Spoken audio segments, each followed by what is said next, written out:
Hello class 7. Beta, today we are starting a new chapter number 5, algebraic expressions. Today we are starting part 1 of this chapter. Okay, तो इस chapter के first part में आज आपको हम कुछ important terms and questions कराने जा रहे हैं। आई होप आप बहुत अच्छे से वीडियो को देखेंगे और सभी क्वेश्चंस को अच्छे से समझेंगे। तो चलिए जल्दी से, तो बेटा फर्स्ट टॉपिक है हमारा कोफिशिएंट। ओके, चलिए कोफिशिएंट के बारे में पढ़ते हैं क्या होता है। Any of the factor of a term called coefficient of the product of the remaining factor। देखिए क्या है कि अगर हमारे पास कोई टर्म है, ठीक है, तो हम कोई सा भी उसका एक फैक्टर लें, ठीक है, तो वो क्या कहलाएगा, कोफिशिएंट कहलाएगा। किसका? Of the product of remaining factor, जो रिमेनिंग फैक्टर होगा उसका। जैसे मान लीजिए हम इसको एक एग्जांपल से समझ सकते हैं। जैसे हमारे पास 3x लिखा हुआ है, 3x का मतलब क्या होता है, 3 × x। तो अगर हम कोफिशिएंट की बात करें तो बेटा 3 जो है वो न्यूमेरिकल कोफिशिएंट हो जाएगा। किसका? रिमेनिंग पोर्शन कौन सा हो गया? x हो गया, प्रोडक्ट का, है ना। प्रोडक्ट का रिमेनिंग पोर्शन हो गया x। तो x का जो न्यूमेरिकल कोफिशिएंट है वो क्या हो गया? 3 हो गया। क्लियर। और अगर हम बात करें x की, है ना, अगर हम x की बात करें तो x क्या चीज़ है? x क्या है? कोफिशिएंट है 3 का। ठीक है, तो हर एक जो टर्म में प्रोडक्ट के अंदर जितने भी फैक्टर्स होंगे वो कोफिशिएंट कहलाते हैं एक दूसरे का। अगर ए को लिया तो दूसरे को छोड़ देते हैं, दूसरे को लिया तो पहले को छोड़ देते हैं, जैसे यहाँ पर हमने बताया, है ना। अगर हम x की बात करेंगे तो 3 कोफिशिएंट हो जाएगा, और हम 3 की बात करेंगे तो x कोफिशिएंट हो जाएगा। क्लियर है। चलिए जैसे 4xy है, एक और मैं एग्जाम्पल लेता हूँ। तो यहाँ पर हमारे पास 4 × x × y इस तरह से है, मान लीजिए। तो हम किसी दो को एक साथ लो। जैसे मान लीजिए आप क्या लिखा आपने, जैसे ये 4 है ना, फर्स्ट वाला हमारा 4। तो 4 किसका फैक्ट वो है? कोफिशिएंट xy का, क्योंकि हमने a को लिया, xy को एक साथ लिया। ठीक है, xy एक हो गया और 4 अलग हो गया। ठीक है, इस तरह से अगर हम x को लेंगे तो x में क्या होगा? x किसका कोफिशिएंट होगा? x के बारे में बात करेंगे तो यहाँ बचेगा 4 एंड y, तो ये 4y का हो जाएगा। इसी तरह से अगर हम किसको लेंगे? y को लेंगे तो वो किसका हो जाएगा? 4x का हो जाएगा, है ना। किसका? 4x का कोफिशिएंट हो जाएगा। ठीक है, तो ये चीज़ें हैं, इसको आप बहुत अच्छे से पढ़ लीजिएगा। एक बार मैं आपको बता देता हूँ दोबारा से। -8x² y, तो यहाँ पर देख लीजिए 8 के बारे में देख लीजिए। पहले -8 देखते हैं। -8 क्या है? वो है x² y, यानी -8 को छोड़ दीजिए, जितना बचा वो सब उसके कोफिशिएंट हो जाएगा -8। तो x² y बचा, तो -8 किसका कोफिशिएंट है? x² y का। अगर हम x² के बारे में बात करें तो x² को छोड़कर -8 और y बचेगा, है ना। तो x² किसका कोफिशिएंट हो गया? -8y का। और y की अगर हम बात करें तो अगर हम 8 है तो उसका कोफिशिएंट हो जाएगा y, है ना। तो ये सब चीज़ें हैं, इसको बहुत अच्छे से आप ध्यान से देख लीजिएगा। अब बात करते हैं बेटा अनलाइक और लाइक टर्म की। तो ये बहुत ईजी है। किसी भी टर्म में अगर हमारा वेरिएबल सेम पावर का है तो वो हमारा क्या है? लाइक टर्म है। जैसे मान लीजिए यहाँ पर है हमारे पास 5p - 19p, तो हमें प्लस माइनस का कोई डिफरेंस नहीं देखना, केवल पावर देखनी है। तो यहाँ 5p p की पावर 1 है, और 19p -19p में भी p की पावर 1 है। तो यहाँ पर सेम पावर है वेरिएबल की, तो आपका क्या हो जाएगा? ये लाइक टर्म हो जाएगी। यहाँ पर देख लीजिए 2xy² और ये माइनस का 8xy²। तो यहाँ पर हमारे पास जो वेरिएबल है वो है xy² और xy², दोनों सेम है, देख लीजिए, है ना। तो ये लाइक टर्म हो जाएगी। और थर्ड में देख लीजिएगा आप 5x और 7y, ये अनलाइक टर्म है, क्योंकि यहाँ पे वेरिएबल दोनों एक से होने चाहिए, यहाँ पे दोनों अलग अलग वेरिएबल हैं, तो ये अनलाइक टर्म हो गई। ठीक है, इसी तरह यहाँ देख लीजिए -20x²y, ये x² y है, यहाँ पर xy का स्क्वायर है और यहाँ xy है। तो वेरिएबल को देख लीजिए, है ना। तो यहाँ पर सेम वेरिएबल नहीं है, क्योंकि पावर इनकी क्या है? अलग अलग है। यहाँ पर x² की पावर 2 है, यहाँ 1 है। यहाँ पर x की पावर 1 है या y की 2 है, लेकिन हमारे हर एक की पावर जो होती है वो सेम होती है। जैसे मान लीजिए x² y², 4x² y² और -10x² y², इस तरह से लिखा हुआ है। तो ये तो टर्म हो जाएगी हमारी लाइक, ठीक है, क्योंकि एक्स स्क्वायर वाई स्क्वायर, तो यानी जितने भी वेरिएबल्स हैं उनकी पावर सेम होनी चाहिए और वेरिएबल भी सेम होने चाहिए। ठीक है, चलिए अब बात करते हैं types of algebraic expression. Algebraic expression हमारे किस किस टाइप के होते हैं। सबसे पहले है हमारे पास मोनोमियल। मोनोमियल का मतलब होता है जिसमें हमारे पास सिंगल टर्म हो केवल। ठीक है, टर्म क्या होती हैं? टर्म वो नंबर होता है, वो वेरिएबल होता है जिसको प्लस माइनस से हम क्या करते हैं, अलग करते हैं। ठीक है, तो ये बात समझ लीजिए। तो मोनोमियल हमारे पास कौन से हैं, ये देख लीजिए मोनोमियल है ना। मोनोमियल है हमारे पास 3y माइनस 10 mn और 2.9 x की पावर 5। यहाँ देख लीजिए, इसको तो मैं जूम कर देता हूँ, ये सिंगल टर्म है, एक टर्म है। यहाँ पर 3 अलग है, y अलग है, माइनस 10 mn अलग है, 2.9 x की पावर 5 अलग है। तो ये सिंगल टर्म है। ठीक है, और यहाँ पे नॉन मोनोमियल में देख लीजिए, देखो यहाँ पर क्या है, यहाँ पर माइनस का 2x माइनस का 1, यानी एक टर्म तो माइनस का 2x हो गई, एक माइनस का 1 हो गई। ठीक है, तो यहाँ पर ये 2 टर्म हो गई, ऐसे ही यहाँ पर भी 2 टर्म है। ठीक है, तो ये चीज़ हो गई हमारे पास, क्लियर है।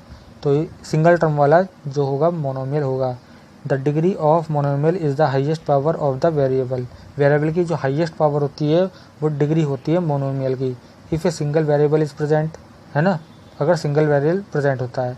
लेकिन अगर the sum of exponent of the variable if more than 1 variable are present, अगर वेरिएबल ज़्यादा हैं तो उनमें जो होता है एक्सपोनेंट का सम होता है। ठीक है, जैसे मैं आपको एग्जांपल करके दिखाता हूँ। यहाँ पर हमारे पास एक मोनोमियल है -3x की पावर 4, तो डिग्री कितनी हो जाएगी, 4 हो जाएगी। ठीक है, लेकिन अगर जैसे यहाँ पर आपके पास नीचे वाले में, यहाँ देख लीजिए, यहाँ पर है हमारे पास वेरिएबल 2 हैं, a और b 2 वेरिएबल हैं। तो यहाँ पर हमारी जो डिग्री हो जाएगी, a की पावर कितनी थी, 3 थी, और b की पावर कितनी थी, 5 थी। तो जो मल्टीप्लाई में क्या, आप सुन लीजिएगा, मल्टीप्लाई की बात बोल रहा हूँ मैं। मल्टीप्लाई में अगर वेरिएबल हैं तो उनकी पावर्स को ऐड कर दीजिएगा, तो वो जो हाईएस्ट पावर आएगी वो क्या हो जाएगी, डिग्री हो जाएगी। तो 8 आ गया डिग्री इसका, है ना। इसी तरह से जो सिंगल नंबर हुआ तो उसकी पावर कितनी होती है, 0 होती है, यानी 9x की पावर 0। यहाँ पर क्या है, वेरिएबल है ही नहीं, तो x की पावर 0 हो गई। ठीक है, तो डिग्री ऑफ मोनोमियल यहाँ पर 5 -5y है, तो y कितना है, y को हम क्या लिखते हैं बेटा, y को लिखते हैं y की पावर 1, तो हमारे पास डिग्री कितनी हो जाएगी, 1 हो जाएगी। तो ये सब चीज़ें हैं, इसको ध्यान रख लीजिएगा। अब बात करते हैं बाइनोमियल की। बाइनोमियल, ठीक है, ये binomial is an algebraic expression containing sum और डिफरेंस एग्जैक्टली 2 मोनोमियल और टर्म। ठीक है, 2 मोनोमियल होते हैं या टर्म्स होती हैं हमारे पास, सम होता है या डिफरेंस होता है, ये बात आप बहुत ध्यान रखेंगे। जैसे बाइनोमियल में बता देता हूँ आपको, यहाँ देख लीजिए x माइनस 2y कितनी टर्म है, 1 2। ठीक है, यहाँ देख लीजिए इस वाले में 3x square plus 7y square, देखिए प्लस का साइन है, यानी 2 टर्म हो गई, 1 2, हमेशा 2 एग्जैक्टली 2 टर्म होंगी। ठीक है, यहाँ देख लीजिए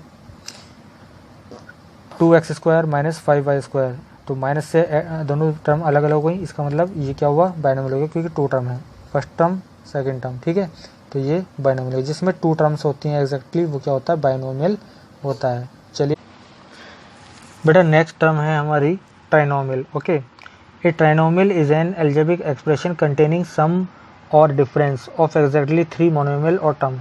3 मोनोमियल और टर्म्स का सम और डिफरेंस जो होगा एग्जैक्टली वो क्या कहलाएगा, ट्राइनोमियल होगा। इसको मैं थोड़ा आपको बताता हूँ, जूम करके देख लीजिए।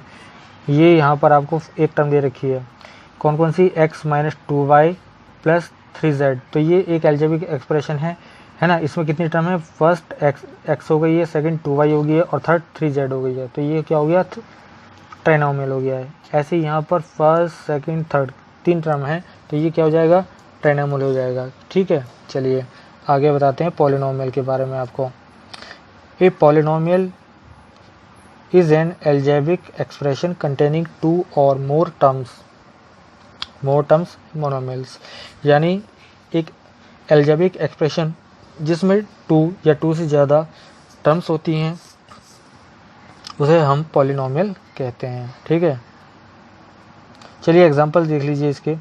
एल्जेब्रिक एक्सप्रेशन ये हैं 1 वेरिएबल वाले, 2 वेरिएबल वाले। तो पॉलिनोमियल में 1 वेरिएबल भी हो सकता है, 2 वेरिएबल्स भी हो सकते हैं। ठीक है, तो यहाँ पर मैं आपको बता रहा हूँ, देखो यहाँ पर 1 वेरिएबल में 5x 9x 8x minus 7 square 2x minus 1, और यहाँ पर 3x cube minus 8x square plus 5x minus 23। ठीक है, ये हो जाएगा। और यहाँ पर नॉट पॉलिनोमियल दिखा रखे हैं आपको। इनके बारे में अभी बात करते हैं। तो पहले 2 वेरिएबल वाला देख लीजिएगा। यहाँ पर देखिए 2xy, x और y 2 पॉलिनोमियल हो गए, वो हो गए आपके यहाँ पर वेरिएबल। ऐसे ही यहाँ पर -5x² y है तो +7 है, तो यहाँ पर x और y 2 वेरिएबल हो गए हैं। इसी तरह नीचे देख लीजिएगा 4x³ -2xy + 9x² y -1, तो यहाँ पर हमारे क्या है, यहाँ भी 2 वेरिएबल हैं, यहाँ भी 2 वेरिएबल हैं। अब बात करते हैं नॉट पॉलिनोमियल की। नॉट पॉलिनोमियल क्यों है यहाँ पर, ये मैं आपको बता देता हूँ। तो किसी भी पॉलिनोमियल, किसी भी अलजेब्रिक एक्सप्रेशन में जो एक्सपोनेंट होती हैं, है ना, वो आपका पहली बात तो नेगेटिव पावर नहीं होगी, दूसरा ये है कोई भी पार्ट उसका टर्म का फ्रैक्शन नहीं होगा। ठीक है, चलिए मैं आपको बता देता हूँ। यहाँ पर आपको लिख रखा है अलजेब्रिक एक्सप्रेशन कंटेनिंग नेगेटिव है ना, और फ्रैक्शनल एक्सपोनेंट, नेगेटिव और फ्रैक्शनल एक्सपोनेंट नहीं होना चाहिए। जैसे x की पावर -1 -2 -2 कुछ भी हो, और 1/x 1/y 1/y², x/y √x, तो ये x²/y², तो ये फ्रैक्शन या एक्सपोनेंट जो होती है नेगेटिव नहीं होनी चाहिए, तो वो पॉलिनोमियल नहीं होंगे। अब बात करते हैं डिग्री ऑफ पॉलिनोमियल की। ठीक है, डिग्री ऑफ पॉलिनोमियल ये क्या होती है। The degree of polynomial is the highest power of variable present in the polynomial. Polynomial में जो वेरिएबल प्रेजेंट होते हैं उनकी हाईएस्ट पावर क्या होती है, डिग्री होती है। अगर आपके 2 या 2 से ज़्यादा वेरिएबल्स हैं और उनकी मल्टीप्लाई हो रही है, तो उनकी जो मल्टीप्लाई हो रहे हैं उनमें से जो वेरिएबल हैं उनका पावर को आप एक्सपोनेंट को क्या कर लीजिए, ऐड कर लीजिएगा, तो हाईएस्ट जो उसमें आएगी वो क्या होगी, डिग्री हो जाएगी। ठीक है, जैसे यहाँ पर देख लीजिए एग्जांपल, यहाँ पर आपके पास है बेटा 2x² है ना, यहाँ पर 2 है, xy की एक x की एक y की है, तो 1 + 1 2 हो गई, और y की पावर 2 है तो यहाँ पर 2 हो गई, तो इस सब जगह 2 है ना, तो डिग्री हो गई हमारे पास 2। लेकिन यहाँ नीचे देखेंगे हम इस वाले में 4x² y, यानी x की पावर 2 है, y की 1 है, 2 + 1 3 हो जाएगा, 7x की 3 है तो यहाँ 3 हो जाएगा, और 2xy की 1 + 1 2 हो जाएंगी, और 8 में कुछ नहीं है, x की पावर 0 तो यहाँ 0 हो जाएगी। तो यहाँ पर सबसे ज़्यादा ग्रेटर कौन सी है, 3 है, तो यहाँ पर डिग्री हो जाएगी 3 हो जाएगी हमारे पास। क्लियर, तो इस तरह से हम डिग्री निकालते हैं। चलिए next. Now the next term is standard form of a polynomial. Polynomial की जो स्टैंडर्ड फॉर्म होती है वो क्या होती है, चलिए बताते हैं आपको। देखिए, किसी भी पॉलिनोमियल में आप क्या कीजिए, हायर डिग्री से लोअर तक आप लिखते चले जाइए, है ना, हाईएस्ट टू लोवेस्ट डिग्री आप लिख लीजिएगा पॉलिनोमियल को, तो क्या हो जाएगा, वो आपका स्टैंडर्ड फॉर्म हो जाएगी। बहुत सिंपल है, कुछ नहीं है, एक एग्जांपल से करके बताता हूँ। Right the polynomial this one in the standard form. तो देखिए यहाँ पर पावर 2 है, यहाँ पर 3 है, यहाँ पर 1 है x की पावर, यहाँ 7 की कुछ नहीं है, तो सबसे ग्रेटर से लेके एंड तक लिखते चले जाते हैं, साइन वही रखेंगे आप। तो देख लीजिए बेटा, तो हमने क्या करा, उसको arranging in terms of decreasing order of exponent. तो चलिए -2x की पावर 3 + 9x² + 30x - 7, देखिए हमने साइन वही रखे हैं यहाँ पर। तो यहाँ पर देख लीजिए 2x की पावर 3 और साइन माइनस का है तो माइनस लगाया हमने यहाँ पर। ठीक है, इसी तरह यहाँ पर 9x² प्लस का है तो यहाँ पर प्लस लगाया है। ठीक है, उसके बाद 30x प्लस का है, क्योंकि यहाँ जिसके आगे कुछ नहीं होता प्लस होता है, तो 30x हो गया, और -7 को ऐसे राइट कर दिया हमने, तो ये हमारा स्टैंडर्ड फॉर्म हो जाएगी पता। ठीक है, चलिए आगे देखते हैं। नेक्स्ट है हमारे पास टू जनरेट अलजेब्रिक एक्सप्रेशन।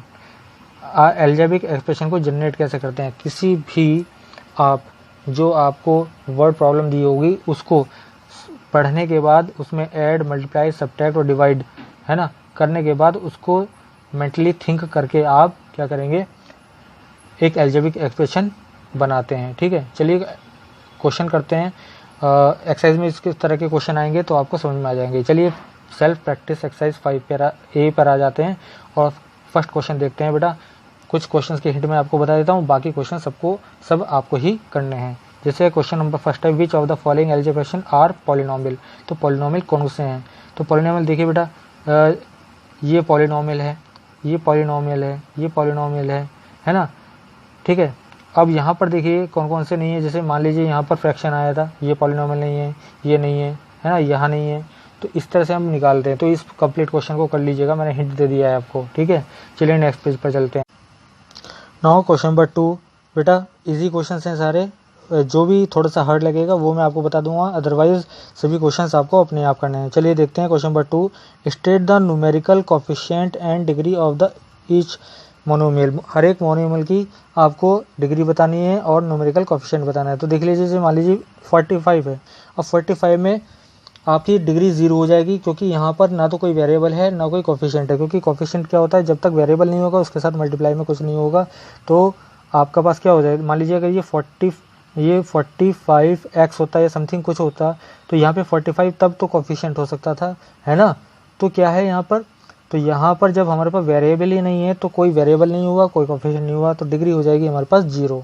ठीक है, यहाँ देख लीजिएगा 4x² है ना, क्या है 4x² अपॉन y है यहाँ पर। ठीक है, तो ये नॉट ए मोनोमियल, ये मोनोमियल नहीं है, क्योंकि नहीं है यहाँ पर variable y in the denominator, है ना। यहाँ पर आप क्या देख रहे हैं, y जो है डिनोमिनेटर में है, फ्रैक्शन दे रखा है, तो ये क्या है, मोनोमियल नहीं हुआ। ठीक है, चलिए तो यहाँ पर हमारे पास कुछ नहीं होगा। ठीक है, इसको छोड़ देंगे। सी पार्ट भी बिल्कुल इसी तरह का है, नेगेटिव आपकी पावर दे रखी है, तो मोनोमियल नहीं होगा ये वाला भी। ठीक है, तो डी पार्ट देखिएगा, डी पार्ट में 9b है, 9b का मतलब क्या हुआ, 9 × b, तो b की पावर है 1, तो डिग्री तो हो जाएगी आपके पास कितनी, 1 हो जाएगी, और कोफिशिएंट कितना हो जाएगा, न्यूमेरिकल कोफिशिएंट 9 हो जाएगा। ठीक है, इसी तरह से आप जितने पार्ट्स हैं सभी कर लीजिएगा। ठीक है, चलिए क्वेश्चन नंबर 3 देखते हैं बेटा। क्वेश्चन नंबर 3 क्या है, select the like term in each polynomial if any. ठीक है, लाइक टर्म बतानी है बेटा हमें।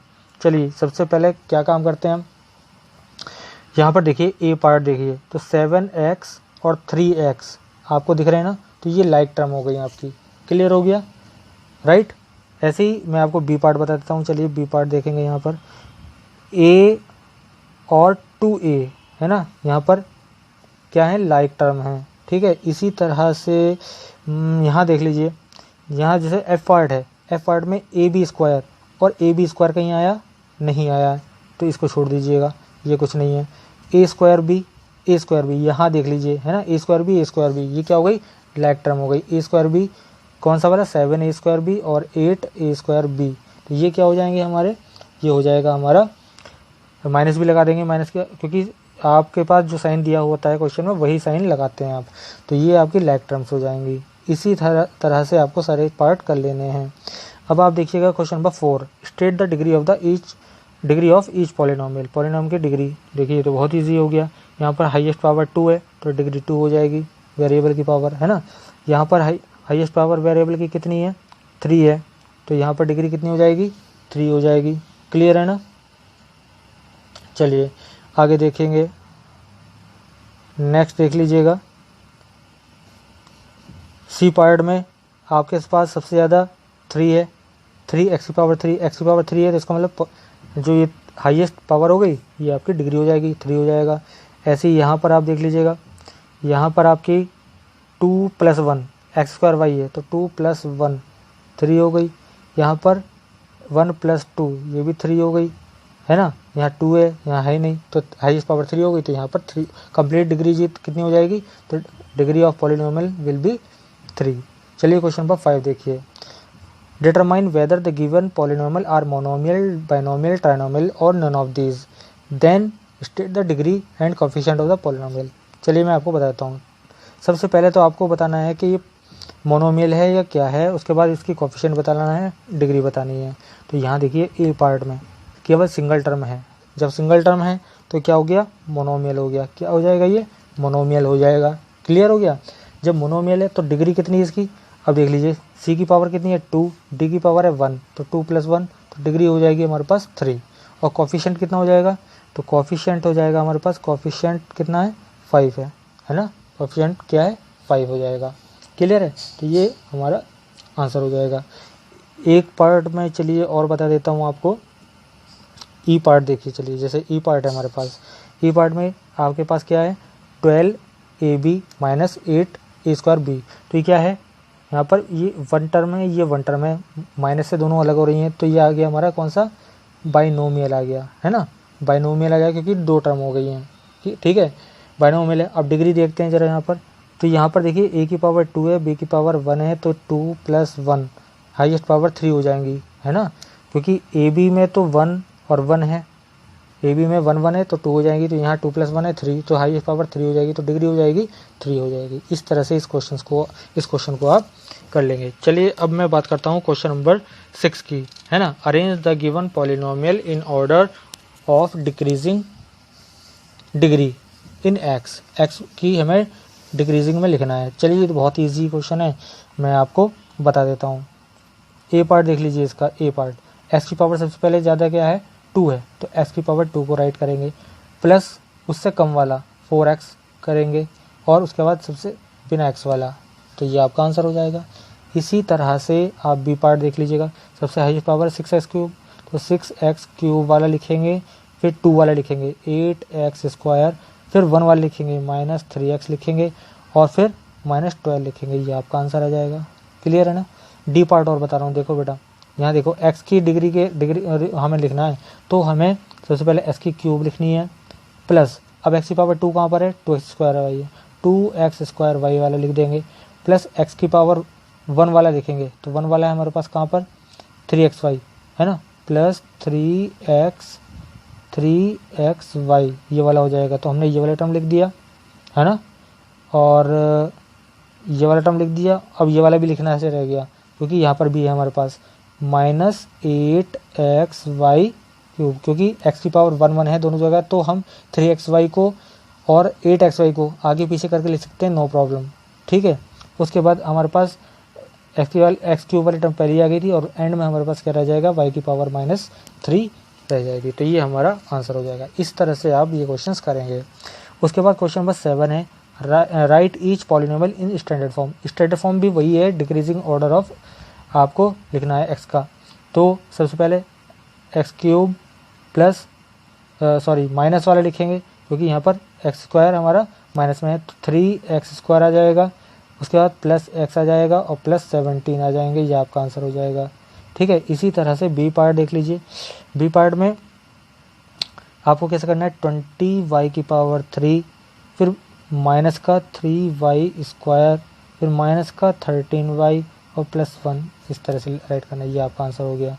क्वेश्चन नंबर 8 है आपका, evaluate if a = 2, b = 1, c = 10, तो आपको ये वैल्यू फाइंड करनी है। तो ए पार्ट देख लीजिए, ठीक है, मैं आपको थोड़ा जूम कर देता हूँ।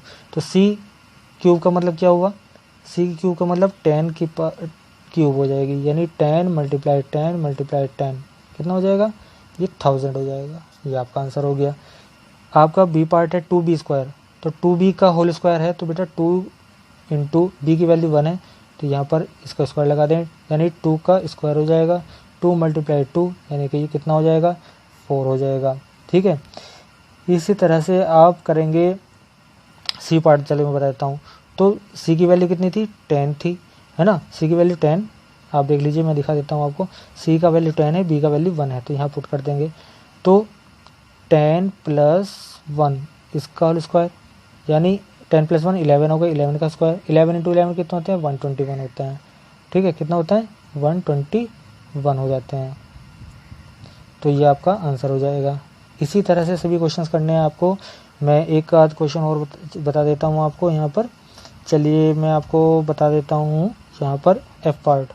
तो 3 × a की वैल्यू कितनी है, 2, तो 2 का क्यूब अपॉन b का वैल्यू 1, तो ऊपर हो जाएगा 3 × 2 × 2 कितना हो जाएगा, 8 हो जाएगा, 2 × 4 4 × 8, 8 3 × 24, तो ये आपका आंसर आ जाएगा, कितना आ जाएगा, 24। इसी तरह से आप ये कर लेंगे जी पार्ट। जी पार्ट में क्या है, 9 × देखिए a स्क्वायर का मतलब 2 का स्क्वायर माइनस b का स्क्वायर यानी 1 का स्क्वायर, तो आपको क्या कर लेना है, 9 × 2 का स्क्वायर 4 हो गया, 4 - 1 हो जाएगा, 1 × 1, तो 9 × 3 यानी कितना आ जाएगा, 27 आ जाएगा, 9 × 3। तो ये इस तरह से आपको वैल्यू पुट करनी है और आंसर निकालना है, ठीक है। चलिए अब देखते हैं हम आपका क्वेश्चन नंबर 9। देखो क्वेश्चन नंबर 9 बताते हैं आपको। Rita's as is 4 less than है किसकी, 4 टाइम्स हर डॉटर एज। अगर उसकी डॉटर की एज कितनी है, x है, तो 4x हो गया, है ना, उससे 4 लेस कह रहा है, तो 4 माइनस कर दिया, तो ये आपका आंसर आ गया, क्लियर, बहुत ईजी है, समझने की बात है बस। देखिए उसके बाद आप पढ़िएगा बी पार्ट। चलिए बी पार्ट देखते हैं। The expression for 3 digit number when the 100 digit A, 100 digit कितनी है, ए है, 10 डिजिट बी है और यूनिट डिजिट हमारे पास सी है। ठीक है, तो देख लीजिए, आप जानते हैं इस बात को बेटा कि जो हमारी जो डिजिट्स होती हैं 100 वाली, तो वो 100 से मल्टीप्लाई होती है, तो 100 तो हो जाएगा ए प्लस, है ना, और 10 वाली डिजिट 10 से मल्टीप्लाई होती है तो 10 बी हो जाएगा, और प्लस 1 इंटू सी, यानी 1 की डिजिट होती है हमारी 1 की मल्टीप्लाई। ठीक है, तो 1 हो जाएगी, तो वो हो जाएगा सी। तो ये हमारा आंसर आ जाएगा 100 A plus 10 B plus C. Clear. इसी तरह से नीचे देख लीजिए C, parameter of an isosceles triangle whose equal side कितनी है, पी, पी प्लस पी हो जाएगा, and unequal side Q, P plus Q. तो पैरामीटर क्या होता है, सबका सम होता है, तो उसमें 2 साइड इक्वल होती हैं, तो P और P इक्वल वाली हमारी हो गई, Q अनइक्वल वाली हो गई। तो ये कितना हो जाएगा, P plus P 2P plus Q, ये आपका आंसर हो जाएगा। इसी तरह से D है, स्पीड ऑफ ए बस इज Z मीटर पर सेकंड, इस किलोमीटर पर सेकंड में फाइंड करना है इसको। ठीक है, तो क्या करते हैं आप, मीटर पर सेकंड को आप 18/5 से मल्टीप्लाई कर देते हैं तो आंसर आ जाता है। तो ये आ जाएगा 18/5 से मल्टीप्लाई करके किलोमीटर पर आवर्स बन जाएंगे। तो ये आपका आंसर आ गया 18Z/5 किलोमीटर पर आवर, ये आपका आंसर हो जाएगा। यहाँ पर नीचे ई पार्ट है, a pair of shoes cost rupees x, cost of dress is 200 more than 5 times the cost of shoes. Cost of shoes के 5 टाइम्स से 200 ज़्यादा है ड्रेस की कॉस्ट। तो ड्रेस की हमें अगर एक्सप्रेशन निकालना हो तो यहाँ पर क्या हो जाएगा, 5x हो जाएगा 5 टाइम्स शूज़ का, है ना, उससे 200 मोर कर दिया हमने। तो ये किसका आ जाएगा, ये आ जाएगा हमारा ड्रेस का, है ना, ड्रेस के लिए एल्जेब्रिक एक्सप्रेशन आ गया। तो बेटा ये एक्सरसाइज आपकी 5A कंप्लीट हो गई है। सभी क्वेश्चन लगभग मैंने बता दिए हैं नीट एंड के लिए। इस कंप्लीट एक्सरसाइज को आप अपनी नोटबुक में राइट कर लीजिएगा। ठीक है, इससे नेक्स्ट वीडियो में हम आगे के क्वेश्चन चलेंगे, addition and subtraction of algebraic expression पढ़ेंगे। ठीक है, आई होप आपने आज की वीडियो को बहुत अच्छे से देखा होगा। और यदि कोई प्रॉब्लम आपको आती है बेटा तो आप हमें व्हाट्सएप ग्रुप पर मैसेज कर दीजिएगा, आपको सॉल्यूशन हम PDF से प्रोवाइड करा देंगे। तो बस आज के लिए इतना ही, थैंक